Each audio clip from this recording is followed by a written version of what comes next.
Car से और आज हम रिव्यू करने वाले हैं किया सोनेट का। और ये है इसका HTX प्लस वेरिएंट और ये ट्रांसमिशन के साथ आती है। और भाई से बात कर लेते हैं। आज हमारे साथ हैं विशाल भाटी जी। क्या हाल है भाई साहब आपके? तो चलिए अब इनसे पूछ लेते हैं इनका एक्सपीरियंस कैसा रहा। 2 महीने हो गए इस कार को। अब पूछते हैं इनसे यही कार इनने क्यों प्रेफर करी लेने के लिए। चलिए वीडियो को शुरू करते हैं। तो विशाल जी आप ये बताइए आपने यही वेरिएंट क्यों लिया किया में? सबसे पहले जो ये वेरिएंट है ये वैल्यू फॉर मनी है। प्रॉब्लम ये है कि इसमें जो ऊपर GT लाइन में है और इस वेरिएंट में केवल जो हमारे ग्राफिक्स का मेनली ज़्यादा फर्क है और 2-3 फीचर्स के अलावा हाँ कॉस्मेटिक ज़्यादा कॉस्मेटिक फ़र्क है, ज़्यादा डिफरेंस है नहीं। तो इस वजह से ये ज़्यादा वैल्यू फॉर मनी है। इसके आने वाले मॉडल में एलॉय भी नहीं था, अब इसमें एलॉय भी आ गया। हाँ। तो इससे ज़्यादा ये और ज़्यादा वैल्यू फॉर मनी बन गया वेरिएंट। इस पे आपको थोड़ा प्राइस ज़्यादा देना पड़ा होगा क्योंकि इसमें फीचर्स बढ़ा दिए गए हैं। इसमें फीचर्स बढ़ गए हैं, इसमें आपका यहाँ पर एलॉय व्हील बढ़ गए हैं। इसके अलावा कुछ सेफ्टी फीचर्स हैं, ब्रेक असिस्ट, हिल असिस्ट और ट्रैक्शन कंट्रोल, ये फीचर्स बढ़ चुके हैं। कितने रुपए बढ़ गए थे इस पे? तो इसमें टोटल अप्रोक्स जो बढ़े थे अप्रोक्स 45,000 के अप्रोक्स इसमें बढ़े थे एक्स शोरूम पे। तो ये ज़्यादा भी नहीं है अगर आप देखें तो, क्योंकि अगर आप आफ्टर मार्केट भी एलो व्हील डरवाते हैं तो उसकी कॉस्ट भी कम से कम 40 से 45 हज़ार चली जाती है। तो आपके भरपाई उसी में हो जाते हैं। तो भाई आपने ये बताइए कि 2 महीने हो गए कार को, तो माइलेज कैसा निकाल रही है कार? माइलेज वाली तो इसकी फर्स्ट सर्विस हुई, तो फर्स्ट सर्विस ये बेसिक सर्विस होती है, उसमें कुछ इंजन और इंजन कुछ चेंज होता नहीं है। तो अभी फिलहाल जो एवरेज दे रही है 10-11 का, मैक्सिमम 11 का अभी फिलहाल ये दे रही है। टर्बो इंजन है इस वजह से। और सर्विस सेंटर में बात हुई है तो वो भी कहते हैं जो फर्स्ट सेकंड सर्विस के बाद तब इसका रेंज जो है एवरेज तब बढ़ जाएगा। अच्छा। तो आप स्क्रीन पे देख पा रहे होंगे इसकी MID में 100 माइलेज। तो आपको ये ऑन रोड कितने की पड़ गई थी? तो ऑन रोड ये पड़ी है 12.6 नोएडा में, 12,60,000 नोएडा रजिस्ट्रेशन। तो 12,60,000 में तो आप किया सोल्टोस भी ले सकते थे। किया सोल्टोस भी ले सकते हैं, लेकिन किया सोल्टोस का जो है मॉडल आता है इसमें HTK। और अगर देखा जाए तो फीचर्स के अकॉर्डिंग और जिस हिसाब से मेरी फैमिली है तो उस हिसाब से मैंने HTK ज़्यादा प्रीफर करी। अब भाई के पास एक कार पहले से ही है। हाँ सेल्टोस है, लेकिन सेल्टोस में कुछ फीचर्स के काम में इसमें कुछ सनरूफ और एक्स्ट्रा फीचर्स ऐड हो गए हैं, तो इस वजह से ये ज़्यादा प्रीफर हुई है। तो भाई जैसे आप बता रहे हैं आपके पास पहले से ही किया सेल्टोस है, तो आपने किया सोनेट क्यों ली यार ब्रांड की कार? किया ब्रांड की, इसके अलावा मेरे पास मारुति की रेट भी है, हुंडई भी है, लेकिन किया की जो कमिटमेंट है अभी तक जो मैंने सेल्टोस में जो मैंने फेस किया है, तो कमिटमेंट और सर्विस के मामले में किया मुझे अभी तक बेस्ट है एज कम्पेयर टू हुंडई। काफ़ी अच्छा रिस्पॉन्स रहता है सर्विस में जब आप करवाने जाते हो, बहुत अच्छा। तो अब इसके हम कंपटीटर्स की बात कर लेते हैं भाई से। तो इन्होंने वो क्यों नहीं ली भाई? आप इसका मतलब जो कंपटीटर सबसे ज़्यादा स्ट्रॉन्ग है वो वेन्यू वेरिएंट है, तो आपने वेन्यू कार क्यों नहीं ली? वेन्यू अगर देखा जाए तो वेन्यू भी हुंडई की ब्रांड है और हुंडई का देखा जाए तो किया उसी की पेरेंट कंपनी है। लेकिन यहाँ पर दोनों जगह इसका बिल्ड क्वालिटी का फ़र्क है और फीचर्स के मामले में कहीं ना कहीं HTX जो किया सोनेट HTX ये ज़्यादा वैल्यू फॉर मनी उससे कंपेयर में है। और देखा जाए तो अगर इनबिल्ड में अगर इंटीरियर देखा जाए तो इसका इंटीरियर उससे ज़्यादा बेटर है। हाँ इंटीरियर में काफ़ी अच्छे, मतलब आपको ऐसा बिल्कुल महसूस नहीं होगा कि आप एक 12 लाख की गाड़ी में चला रहे हैं। बहुत लग्जरियस फीचर्स मिलते हैं आपको इस कार में। तो भाई से पूछ लेते हैं, एक सर्विस इस कार की होगी है जैसा भाई बता रहे हैं, तो भाई से पूछ लेते हैं इनका एक्सपीरियंस कैसा रहा।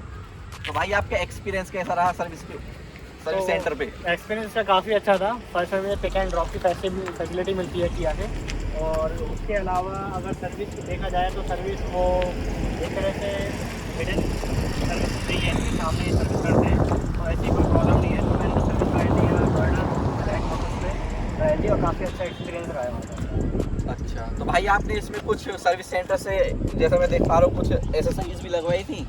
नहीं, मैं सर्विस सेंटर से कोई ऐसी नहीं लगवाई थी। जिस टाइम ये गाड़ी निकली थी सोनों पे तभी आपको एक्सपीरियंस लगी थी। जैसे यहाँ पर आप देख पा रहे हो ये सिग्नल गार्ड यहाँ पर लगा हुआ है, ये साइड बिल्डिंग यहाँ पर है और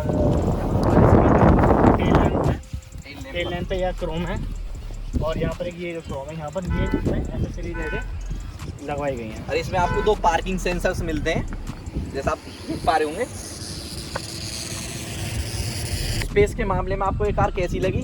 स्पेस के मामले में काफ़ी बेटर है, उसकी जो आप सीट क्वालिटी है काफ़ी अच्छी है और यहाँ पीछे 3 जने भी आसानी से बैठ सकते हैं। तो आपने मतलब लंबा टूर किया है इससे? नहीं, अभी तो लंबा टूर अभी तो कहीं नहीं आए हैं। फिलहाल अभी लॉकडाउन सिचुएशन चल रही है, देखते हैं लॉकडाउन खत्म हो रहा है तो विल डेफिनेटली ट्राई। अभी 1 महीना हुआ है तो कोई सेंस बनता नहीं है, कोरोना चल रहा है तो टूर का कोई मतलब बनता नहीं है। तो हम जानेंगे आगे भी जब 2-3 साल हो जाएंगे इस कार को, जब भी एक्सपीरियंस लेंगे भाई का कि कैसा रहता है। तो भाई हेडलाइट्स का थ्रो कैसा लगा आपको? तो हेडलाइट्स का थ्रो काफ़ी अच्छा है, इसमें प्रोजेक्टर हेडलैम्प हैं और DRLs हैं, तो सोने में सुहागा होने वाली बात है। तो हेडलाइट काफ़ी अच्छी है, इसकी लो बीम और हाई बीम दोनों में रिक्शा चलते हैं, तो काफ़ी अच्छा हमें व्यू मिल जाता है। हाँ। तो विशाल भाई आपने कहाँ तक भगा रखी है? भाई मैंने अप्रोक्स अभी 145 तक टच कर रखा है व्यू। चलिए भाई से पूछ लेते हैं कि फिर भी इसके इतने सारे कंपटीटर्स होते हुए भी आपने भाई यही कार क्यों ली? इसका सबसे पहले बड़ा रीज़न तो ये है इसकी लुक। हाँ, लुक काफ़ी इसके लुक और स्टाइल है, तो मुझे लगता है एज ए कम्पीटर ही किसी कोई भी गाड़ी से कम्पीट कर रही होगी एज ए लुक। और सामने इसका जो DRLs है वो काफ़ी अच्छी हैं। किया के तीन ही कार इंडिया में लॉन्च हुई हैं, किया कार्निवाल, किया सोनेट और किया सेल्टोस, और दोनों गाड़ियों ने धमाल मचा रखा है। 2 साल ही हुए होंगे इसको लॉन्च हुए शायद। हाँ, और 2 साल हुए हैं। और काफ़ी सारे इसके यूनिट्स बिक चुके हैं, आप स्क्रीन पे देख पा रहे होंगे तीनों के यूनिट्स कितने बेचे हुए हैं। भाई आप ये बताइए आपको म्यूजिक सिस्टम कैसा लगा इस कार का? म्यूजिक सिस्टम इसका अपने कंप्यूटर में सबसे बेस्ट है, क्योंकि इसमें 4 स्पीकर 2 ट्यूटर मिल रहे हैं, तो मुझे लगता है स्पीकर में कोई भी कमी नहीं है, एकदम अच्छी साउंड और बेस सब कुछ बढ़िया है। तो जैसा ये IAMD ट्रांसमिशन के साथ आती है, तो आपने जैसे ये जब ही लॉन्च हुई थी, जब आपने कार के ऊपर नहीं उससे थोड़ी पहले लॉन्च हो गई थी शायद 5-6 महीने पहले, तो क्या फिर भी आपने इतनी जल्दी ट्रस्ट कैसे कर लिया इस IAMD ट्रांसमिशन पे?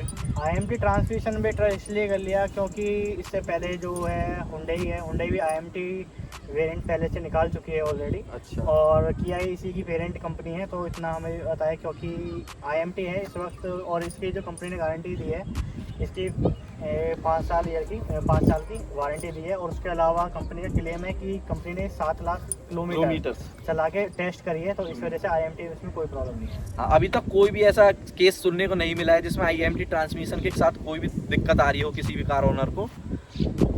तो आपको जैसा IAMT ट्रांसमिशन है, लैक ऑफ पावर देखने को मिलती है बिल्कुल थोड़ी बहुत? लैक ऑफ पावर बिल्कुल नहीं है। इसमें देखा जाए तो टर्बो इंजन है, तबकि सेम मैनुअल वाली पावर है और रिलीफ ऑटोमेटिक जैसा है। तो दोस्तों यही था सोनेट का ओनरशिप रिव्यू। अगर आपको वीडियो पसंद आई हो तो इसको लाइक एंड शेयर करना ना भूलें। हम इसी टाइप की वीडियो अपने चैनल पे लाते रहते हैं, तो चैनल को जरूर सब्सक्राइब करें। अगर आप अपनी गाड़ी का कोई भी एक्सपीरियंस शेयर करना चाहते हैं, रिव्यू करवाना चाहते हैं, तो आप नीचे कमेंट करके हमें बता सकते हैं, हम आपसे कॉन्टैक्ट जरूर करेंगे। और विशाल भाई आपसे मिलकर काफ़ी अच्छा लगा।